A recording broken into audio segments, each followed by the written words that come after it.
സാഭിമാനം സാഹിത്യനഗരം.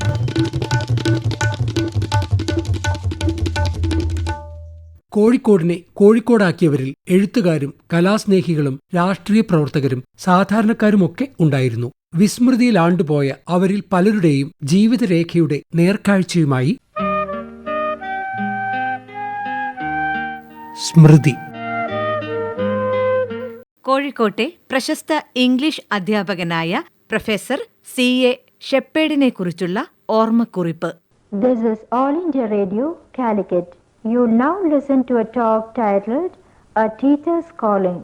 The speaker is Professor C.A. Shepherd. On the face of it, teaching seems to be no longer a vocation, but a profession, or worse still, a trade, and a promiscuous one at that. On the one hand, there is the invasion of experts and specialists with their theories and techniques. They certainly have much to contribute, the learning process being very complex, but they do more harm than good if they dominate or domineer, instead of being satisfied with the subordinate status of helpers. For teaching, especially at school, is much more than the learning process. On the other hand, many enter the ranks on the rebound. തയ്യാറാക്കിയത് പത്രപ്രവർത്തകൻ KF George. Kozhikode Devagiri saint Joseph's കോളേജിൽ English അധ്യാപകനായിരുന്നു professor C.A. Shepherd.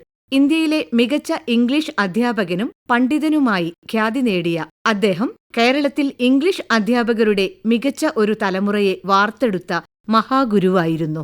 Shakespeare നാടകങ്ങളായിരുന്നു അദ്ദേഹത്തിന്റെ ഇഷ്ടവിഷയം. Professor ഷെപ്പേഡിന്റെ ക്ലാസുകൾ സാഹിത്യ വിരുന്നായിരുന്നു.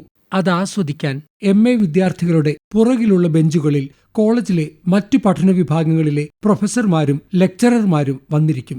അദ്ദേഹത്തിന് അസാമാന്യ ഓർമ്മശക്തിയായിരുന്നു. ഒരു പുസ്തകത്തിന്റെയും സഹായമില്ലാതെ Shakespeare നാടകങ്ങളിലെ സംഭാഷണങ്ങൾ രംഗങ്ങൾ സഹിതം ഉദ്ധരിച്ചുകൊണ്ട് അദ്ദേഹം ക്ലാസ് എടുക്കുമായിരുന്നു. സമയത്തിന്റെ അടിമയാകുന്നതിന് തുല്യമാണെന്ന് പറഞ്ഞുകൊണ്ട് അദ്ദേഹം ഒരിക്കലും വാച്ചു കെട്ടിയിരുന്നില്ല. രാവിലെ 9 മണിക്ക് ആരംഭിക്കുന്ന MA ക്ലാസുകൾ രാത്രിയാകുന്നതുവരെ തുടരും. സാഹിത്യത്തിന്റെ ആസ്വാദന തലത്തിന് പ്രാധാന്യം നൽകുന്ന അധ്യാപകനായിരുന്നു അദ്ദേഹം. വിമർശനങ്ങളിലേക്കും തിയറികളിലേക്കും സർഗസൃഷ്ടികളെ തിരിച്ചുവിട്ട് കുട്ടികളിൽ സാഹിത്യത്തോട് മടുപ്പുണ്ടാക്കുന്ന രീതി അദ്ദേഹത്തിന് അന്യമായിരുന്നു. ലോകസാഹിത്യത്തിലൂടെ തീർത്ഥാടനം നടത്തുന്ന പ്രൊഫസർക്കൊപ്പം നീങ്ങുന്ന വിദ്യാർത്ഥികൾ സമയം കടന്നുപോകുന്നതറിയില്ല. ചങ്ങനാശ്ശേരി സെന്റ് ബർക്കുമാൻസ് കോളേജിലാണ് പ്രൊഫസർ ഷെപ്പേഡ് അധ്യാപക ജീവിതത്തിന് തുടക്കമിടുന്നത്. അവിടെ ഇംഗ്ലീഷ് വിഭാഗം തലവനായിരുന്ന പ്രശസ്ത നിരൂപകൻ MP പോളുമായുണ്ടായിരുന്ന സൗഹൃദത്തിന്റെ തീക്ഷ്ണത റോസി തോമസിന്റെ ഉറങ്ങുന്ന സിംഹം എന്ന പുസ്തകത്തിലുണ്ട്. 1962 പ്രൊഫസർ ഷെപ്പേഡ് കോഴിക്കോട് ദേവഗിരി കോളേജിൽ അധ്യാപകനായി എത്തുന്നത്. മികച്ച നടനായിരുന്ന പ്രൊഫസർ ഷെപ്പേഡ് നിരവധി ഷേക്സ്പിയർ നാടകങ്ങളിൽ അഭിനയിക്കുകയും സംവിധാനം നിർവഹിക്കുകയും ചെയ്തു. ചങ്ങനാശ്ശേരി കോളേജിൽ പഠിപ്പിക്കുന്ന കാലത്ത് നിത്യഹരിത നായകൻ പ്രേം നസീറിന് നടനെന്ന നിലയിൽ തുടക്കം നൽകിയത് പ്രൊഫസറാണ്. അദ്ദേഹം സംവിധാനം ചെയ്ത മെർച്ചന്റ് ഓഫ് വെനീസിൽ പ്രേം നസീറിന് ഷൈലോക്കിന്റെ വേഷം നൽകി. ഈ നാടകത്തിലെ പ്രകടനമാണ് പിന്നീട് സിനിമയിലേക്ക് അവസരം തുറന്നു തന്നതെന്ന് പ്രേം നസീർ നന്ദിപൂർവ്വം ഓർമ്മിക്കുമായിരുന്നു. മികച്ച പ്രഭാഷകനായിരുന്ന അദ്ദേഹത്തിന്റെ പരിപാടികൾ കോഴിക്കോട് ആകാശവാണി പ്രക്ഷേപണം ചെയ്തിരുന്നു. A good teacher is made as well as born, and one can make oneself that if one adopts the idea. കോളേജിൽ നിന്ന് വിരമിച്ച ശേഷവും അദ്ദേഹം ശിഷ്യന്മാർ നടത്തുന്ന പാരലൽ കോളേജുകളിൽ പഠിപ്പിക്കാൻ പോവുമായിരുന്നു. ചേളന്നൂരിലെ ഒരു സ്ഥാപനത്തിൽ ക്ലാസ് എടുക്കാൻ പോയ അദ്ദേഹം കോഴിക്കോട്ടേക്കുള്ള മടക്കയാത്രയിൽ 1979 മെയ് 11 ബസ്സിൽ വെച്ച് അന്ത്യശ്വാസം വലിച്ചു.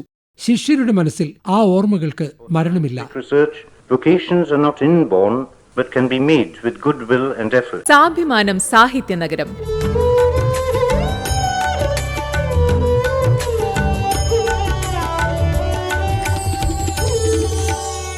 സാഭിമാനം സാഹിത്യനഗരം ഇനി തിങ്കളാഴ്ച രാവിലെ 7:10.